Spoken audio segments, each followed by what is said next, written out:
దేవుని గురించిన ఒక అంశం గురించి మాట్లాడదాం. రోమపత్రిక 2వ అధ్యాయము 16వ వచనం.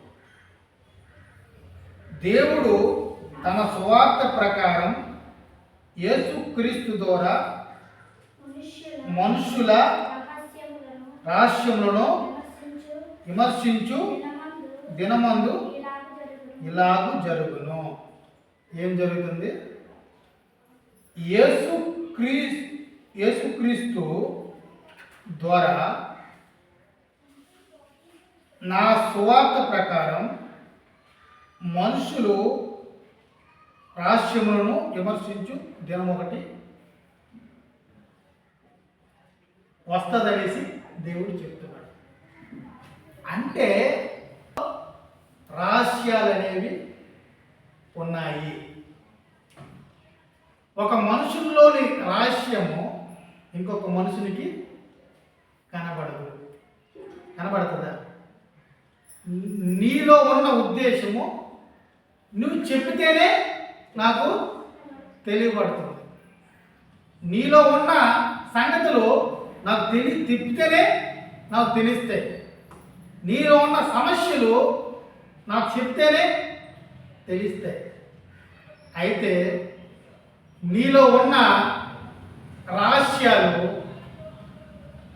ఎవరికి తెలియవు అని మనం భావించవచ్చు. నాలో ఉన్న రహస్యాలు ఈ మనుషుల్లో ఎవరికి కూడా తెలియవు. అయితే నాలో ఉన్న రహస్యాలను చూసేవాడు ఆయనే పరలోకమందున్న దేవుడు. మన హృదయాలను దగ్గరుండి చూసేవాడు. మన జీవితాలను దగ్గరుండి చూసేవాడు. మనలో ఉన్న ఆలోచన రాకముందే మన యొక్క తలంపులను ఎరిగిన మహనీయుడు ఎవరు? దేవుడు. ఓకేనా? నీలో ఉన్న ఆలోచన నీ నోటు ద్వారా లేకపోతే నీ యొక్క ఆలోచన నీ మనస్సులో కదలక ముందే దాని గురించి తెలిసిన వ్యక్తి, తెలిసినవాడు దేవుడు. కాబట్టి మనము మన రహస్యాలని చెప్పలేనంత పక్షాన మనము నీతిమంతులమని తీర్చబడము. ఎవడును ఈ లోకంలో నీతిమంతుడు అనేవాడు లేడు. అందరూ పాపం చేసి దేవుడు అనుగ్రహించు మహిమను పొందలేకపోతున్నారు. అది యూదుడైనను, గ్రీకు దేశస్థుడైనను, భారతీయుడైనను, అమెరికా వాడైనను, ఏ ఇతర దేశానికి సంబంధించిన వాడైనను వానిలో పాపము లేదని తనంతట తాను చెప్పినంత మాత్రాన వారిలో పాపము లేకుండా రాదు. మీ యొక్క జీవితాలు ఆ దేవునికి తెలుసు. నా యొక్క జీవితం దేవునికి తెలుసా తెలియదా? నీ యొక్క జీవితం దేవునికి తెలుసా తెలియదా? నీ యొక్క జీవితం అంటే మనలో మన యొక్క జీవితాలు వేరు వేరు విధానములలో ఉన్నను మన జీవితాలు అన్నిటి గురించి ఆ దేవాది దేవునికి తెలుసు. నీ జీవితం ఒక రకంగా నడవచ్చు, నా జీవితం ఒక రకంగా నడవచ్చు, పాప జీవితం ఒక రకంగా నడవచ్చు, ఇక నరేష్ జీవితం ఒక రకంగా నడవచ్చు. అయినా మన జీవితాలు ఒక్కొక్కరికి ఎన్ని రకాలుగా జీవించిన మన యొక్క అన్నిటిని గురించి మనం చెప్పకపోయినా ఆయనకి. అందుకే మన రహస్యాలు విమర్శించు కాలవత. అంటే మన రహస్యాల్ని దేవుడు విమర్శిస్తాడట. ఎప్పుడు విమర్శిస్తాడు? ఈ భూమి మీద ఉన్నప్పుడు వాళ్ళు విమర్శకు రావు. ఒకవేళ నేను చనిపోయిన అనుకో, నా జీవితం గురించి నువ్వు విమర్శించవు. ఒకవేళ నా శవం దగ్గరికి వచ్చి ఆ పాస్టర్ గారు మా దగ్గరికి వచ్చిన తర్వాత చాలా మంచిగా వాక్యాన్ని బోధించేవాడండి, మంచి మాటలు చెప్పేవాడండి, మమ్మల్ని బలపరిచేవాడండి, మాకు ఎన్నో మంచి విషయాలు చెప్పేవాడండి అని నువ్వు ఎంతో గౌరవంగా శవం దగ్గర పొగడవచ్చు. అయితే ఈ పాస్టర్ గారి హృదయంలో ఉన్న అంతర్గత విషయం నీకు తెలియదు, నా రహస్యాలు నీకు తెలియదు. అంటే విమర్శించు దినములో, దేవుడు విమర్శించు దినములో నా మంచితనము నా చెడుతనము రెండు కూడా అక్కడ ఏమవుతాయి, బయలుపరచబడతాయి. ఏమదా ఇక్కడ నువ్వు శవం దగ్గర పొగిడినప్పుడు అక్కడ విమర్శ చేసినప్పుడు నువ్వు కూడా వింటావు. విన్నప్పుడు ఏమంటావు, నేను ఆ శవం దగ్గర ఉన్నప్పుడు ఎంత పొగిడాను ఈ జీవితం ఇదే. ఏంటి, దేవుడు బయలుపరచు దినంలో నువ్వేం చేస్తావు, అంతా వింతగా చూస్తావు. అయితే ఈ విషయాన్ని భూమి మీద ఉన్న ప్రతి ఒక్క మనిషి కూడా జ్ఞాపకం చేసుకోవలసిన అవసరం ఎంతైనా ఉంటుంది. ఎందుకంటే నేను విమర్శలోనికి వెళ్ళబోయే దినం ఒకటి ఉన్నది. నా రహస్యాలను దేవుని దృష్టిలోనికి వెళ్ళి ఆ విమర్శలోనికి వచ్చే సమయము ఉంటుంది. అంటే ప్రతి ఒక్క మనిషి కూడా ఈ భూమి మీద తన మంచి కార్యాలు కానీ చెడు కార్యాలను కానీ ఈ భూమి మీద నుంచి చనిపోయిన తర్వాత ఎక్కడ తీసుకుని వెళ్తాడు, దేవుని యొక్క విమర్శ దినం వరకు తీసుకొని వెళ్తాడు. కాబట్టి మనం ఇందాక చెప్పుకున్నాం, క్రైస్తవము అంటే క్రీస్తును నమ్ముకోవడము. ఎందుకు నేను ఎందుకు క్రీస్తును నమ్ముకుంటున్నాను, నేను యేసుక్రీస్తు వారిని ఎందుకు నమ్ముకుంటున్నాను, యేసుక్రీస్తు వారిని దేవుని కుమారునిగా నమ్మి ఆయన ద్వారా నేను ఎందుకు రక్షణ పొందుకుంటున్నాను, ఎట్లా నాకు రక్షణ నాకు కలుగుతుంది అనే విషయాలు మనకి అర్థం అవ్వాలి. ఏదో నాకు జ్వరం వచ్చింది కదా, పాస్టర్ గారు ప్రార్థన చేశారు కాదనేసి నాకు తగ్గిపోయిన తర్వాత అందుకే నేను నమ్ముకున్నానని చెప్తే దేవుడిని మనం చూసినప్పుడు నీ యొక్క బాధ పోయిందనేసి నన్ను నమ్ముకున్నావా అని అడిగే అవకాశం కూడా ఉంటుంది విమర్శ దినం. లేకపోతే నాకు నా వివాదము ఉండేదండి, తగువులు, భూమి యొక్క తగువులు గట్ట ఉంది. ఆ వివాదాలు పోనాయనేసి నేను దేవుడిని నమ్ముకున్నానండి. ఏంటి వివాదం పోయిందని నమ్ముకున్నావా, అంతేనా అని దేవుడు. లేకపోతే నాకు ఏదో జబ్బు పడిందండి, ఆ జబ్బుని దేవుడు పాస్టర్ గారు వచ్చి ప్రార్థన చేయడంతో ఆ జబ్బు అనేది నా శరీరం నుంచి పోయిందండి. ఆ రోజు నుంచి నేను యేసుక్రీస్తు వారిని నా ప్రియ రక్షకుడిగా, నా సొంత రక్షకుడిగా అంగీకరిస్తున్నాను అని నమ్ముకుంటే అప్పుడు దేవుడు అంటాడు, అందుకు నమ్ముకున్నావా, నీ రోగం తగ్గిపోయిందని నమ్ముకున్నావా.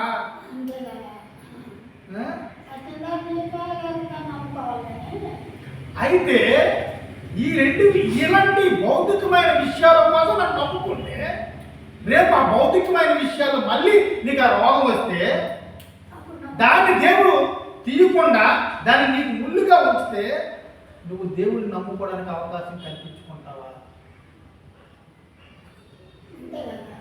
కిందట వారం చెప్పబడిన మాట ఏంటి, యోగుని గురించి మాట్లాడేటప్పుడు ఆయనకి దేవుడు పరీక్షిస్తున్నాడు. ఎవరిని? యోబుని. యోబుని దేవుడు పరీక్షిస్తున్నాడు. పరీక్ష ఎలా ఉన్నాయి? యోబుకి తన యొక్క జీవితంలో ఆ యొక్క దేశముల్లో ఉన్న వారి అందరికంటే ఎక్కువ సంపదని కలిగి ఉన్న వ్యక్తిగా చూస్తాం. ఆయనకి 10 మంది కుమారులు కుమార్తెలు ఉన్నట్లుగా చూస్తాం. ఆ దేశంలో అతి ఆస్తిపరుడు అంటే యోబే అని ఆ దినాల్లో తెలియజేయబడుతుంది. అయితే సాతాను ఏమన్నాడు? అయ్యా, నేను నమ్ముకున్నాడంటే కారణం ఏంటి? ఆయనకి బహు సంపదని కట్టబెట్టావు, ఆయన చేసిన ప్రతి పనిని దీవించావు, అందును బట్టి ఆయన నిన్ను ఆరాధిస్తున్నాడు, మయంపరుస్తున్నాడు, నిన్ను ఎక్కడికో ఎత్తేస్తున్నాడు అని చెప్పి దేవుడు వెంటనే సాతానేటి రంగం ఇచ్చి నిందించాడు అని అనుకోలేదు. అయితే ఈ రోజు నుంచి తన యొక్క ఏదైతే ఆస్తులు ఉన్నాయో, ఏదైతే సంపద ఉందో, ఏదైతే గర్వంగా భావిస్తున్నాడో, తన కుమారులు కుమార్తెలు ఉన్నారో వారందరినీ కూడా నీ చేతికి అప్పగిస్తున్నా, నీ ఇష్టం వచ్చింది చేసుకో అన్నాడు. మొత్తం ఏం చేశాడు దేవుడు? ఆ యొక్క వారందరినీ కూడా నాశనం చేసాడు. నాశనం చేసిన తర్వాత యోబు ఏమన్నాడు? యోబు ఏమైనా ఉంటాడు, ఏమైనా ఉంటాడు, నా సంపద తీసావయ్యా, నా పిల్లలు చంపేసావయ్యా, అందుకు నిన్ను నమ్ముకోవాలా? ఇచ్చావు కాబట్టి నమ్ముకున్నాను, ఇప్పుడు తీసిన తర్వాత నేను నమ్ముకోవడం ఏంటి?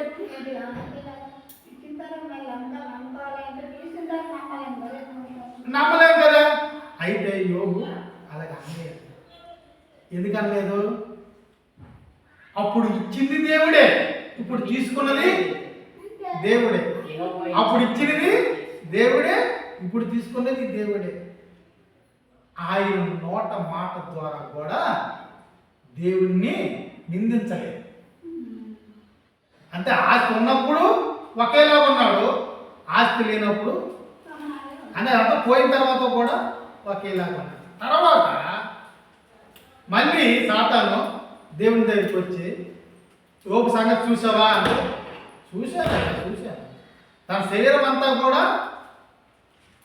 బాగుంది కాబట్టి ఇప్పుడు మళ్ళీ ఇంకా దేవుడు గొప్పవాడని చెప్తున్నాడు. దానికి ఇంకేం సందర్భం?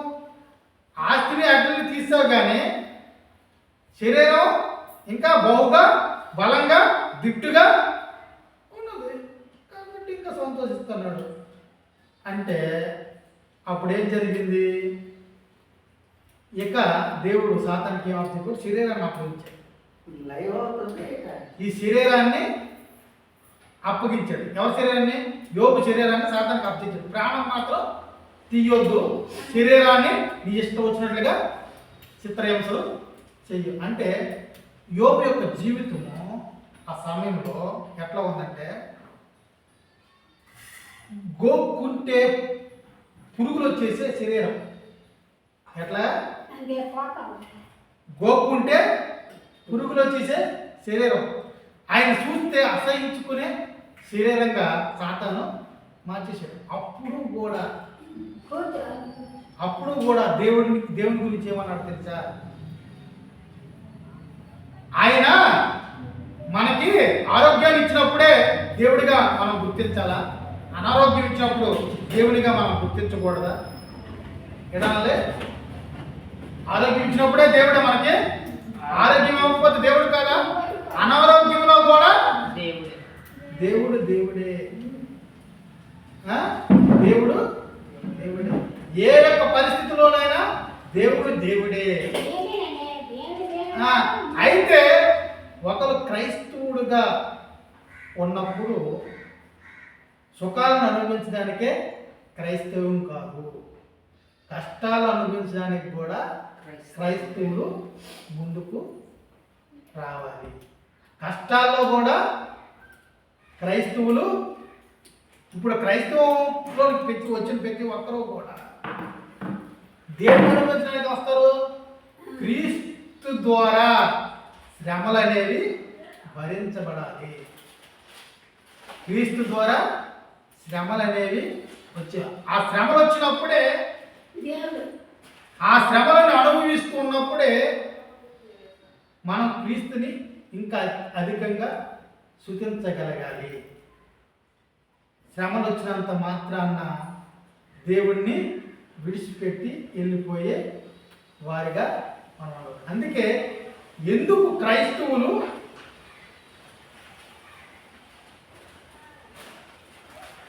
వెనక్కి వెళ్ళిపోయే వారు కూడా ఉన్నారు. ఎందుకు వెళ్ళిపోతున్నారు వెనక్కి? ఏంటంటే సుఖాలను మాత్రమే వాళ్ళకి ఇవ్వాలి, సుఖాలు మాత్రమే కోరుకునే క్రైస్తవులు కాదు. శ్రమలను కూడా కోరుకునే క్రైస్తవులు. కాబట్టి ఈ భాగంలో దేవుడు నా సువార్త ప్రకారము యేసుక్రీస్తు ద్వారా మనుషుల రహస్యాలను విమర్శ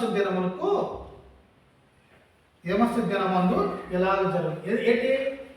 మనుషులు యేసుక్రీస్తు ద్వారా విమర్శ దినమున అని మాట్లాడతారు. అంటే సువార్త అనేది నీకు అందబడుతుంది, నాకు అందబడుతుంది, వీళ్ళకి అందబడుతుంది. ఆ సువార్త ఏం చేస్తుంది? ఒక మనిషిని తన యొక్క పాపంలో నుండి, తన యొక్క శాపంలో నుండి విడిపించి దేవుని వద్దకు నడిపించబడుతుంది. అందుకే దేవుడు ఎక్కడి నుంచి పిలుస్తున్నాడు? అంధకార సంబంధమైన అధికారంలో నుండి దేవుడు మనల్ని పిలుస్తున్నాడు. అంటే పాపముతో శాపముతో ఉన్న మనుషుల్ని దేవుడు తన సువార్త ద్వారా పిలుస్తున్నాడు. సువార్తకి లోబడి ప్రతి ఒక్క మనిషి కూడా నేను పాపిని, నేను దేవునికి వ్యతిరేకంగా జీవించిన వ్యక్తిని, నేను దేవునికి మార్గంలో నడని వ్యక్తిని, అయితే దేవుడి యొక్క సువార్త దానిలో నుండి నన్ను విడిపించడానికి ఆయన నన్ను పిలుస్తున్నాడు. సువార్త ద్వారా ఆయన నన్ను పిలుస్తున్నాడు. ఆ పిలుపుకు లోబడి యేసు క్రీస్తుని మన యొక్క సొంత రక్షకుడిగా ఒప్పుకుంటే, యేసు క్రీస్తుని దేవుడు మన కోసం పంపడని మనం ఒప్పుకుంటే, యేసు క్రీస్తుని మృతుల్లో నుండి దేవుడు లేపడని మనం పూర్తిగా నమ్మితే, ఆయన రక్తం ద్వారా మన పాపాలను కడగడానికి మనకి సువార్తని అందించాడని మనం నమ్మితే, అప్పుడు మనం ఏమవుతాం? ఓ, నేను క్రీస్తు కొరకు బతకడానికి ఈ సువార్త విన్నా. ఏది విన్నాను? క్రీస్తు కొరకు బతకడానికి ఈ సువార్తను విన్నా. క్రీస్తు కొరకు బతకడానికి ఆ సువార్తను నమ్మా. క్రీస్తు కొరకు బతకడానికి ఆ సువార్త నన్ను వెలిగించింది, నడిపించింది, దేవుడి యొక్క మందిరంలో కూర్చోబెడుతుంది. క్రీస్తు యొక్క మార్గంలో, క్రీస్తు యొక్క అడుగుజాడల్లో నడవడానికి ఆ సువార్త నన్ను పురుకొల్పింది. ఇప్పుడు నీతిమంతుల మార్గంలో జీవించడానికి నన్ను నడిపించింది. నన్ను నీతిమంతునిగా తయారు చేయుటకు యేసు క్రీస్తు వారు పంపిన సువార్త నాకు సహాయం అందించింది. కాబట్టి నేను పాపంలో, శాపంలో ఉన్న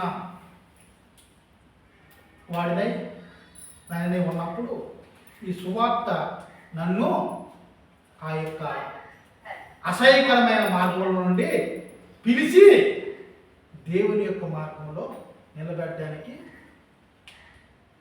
నన్ను పిలిచింది. కాబట్టి ఈ యొక్క సువార్త అనేది ద్వారా నీవు బాప్తిసం పొందిన తర్వాత నుంచి నువ్వు చేసిన ప్రతి కార్యం కూడా ఏమవుతుంది, దేవుని దగ్గర నిక్షిప్తం అవుతుంది. సువార్త ద్వారా నిన్ను పిలవడం జరిగింది కాబట్టి ఆ సువార్తను నమ్మావు. ఇప్పుడు సువార్తకు వ్యతిరేకంగా నువ్వెందుకు జీవిస్తున్నావు అనే విమర్శ అనేది ఆ రోజు జరుగుతుంది. ఎందుకు విమర్శ జరుగుతుంది? సువార్త ద్వారా నువ్వు ఎందుకు ఇక్కడికి వచ్చావు? సువార్త విని నువ్వు బాప్తిస్యం పొంది దేవుని మార్గంలో జీవించడానికి వచ్చిన దానివి. ఇప్పుడు ఎందుకు నువ్వు ఇలా మళ్ళీ దేవునికి వ్యతిరేకంగా ఉంటున్నావు అనే సందర్భం. సువార్త ద్వారా నువ్వు వెలుగులోకి వచ్చావు, చీకటిలో నుంచి వెలుగులోకి వచ్చావు. అయితే వెలుగులోకి వచ్చిన నువ్వు వెలుగులో ఉండకుండా ఎందుకు చీకటిలోనికి వెళ్ళావు? అందుకే నిన్ను ఈ యొక్క విమర్శ దినంలో విమర్శించడానికి నీ యొక్క పాఠాన్ని అంతటిని కూడా, నీ క్యాస్ట్ని అంతటిని కూడా దేవుడు ఆ యొక్క దినంలో విడుదల చేస్తారు. కాబట్టి మనం అక్కడేమో విమర్శ దినంలో మనం గెలిచే వారిగా ఉండాలి. ఏంటి? విమర్శను గెలిచే వారికి ఉండాలి కదా. విమర్శను గెలవాలి, విమర్శను తిప్పు కొట్టగలగాలి. మన మీద ఒక ఆరోపణ వచ్చిందనుకో, ఆ ఆరోపణ తప్పు అని నిరూపించగలగాలి. ఒక మనిషి దగ్గర ఆరోపణ వస్తే ఎంత గట్టిగా నువ్వు పైకి వెళ్తావు?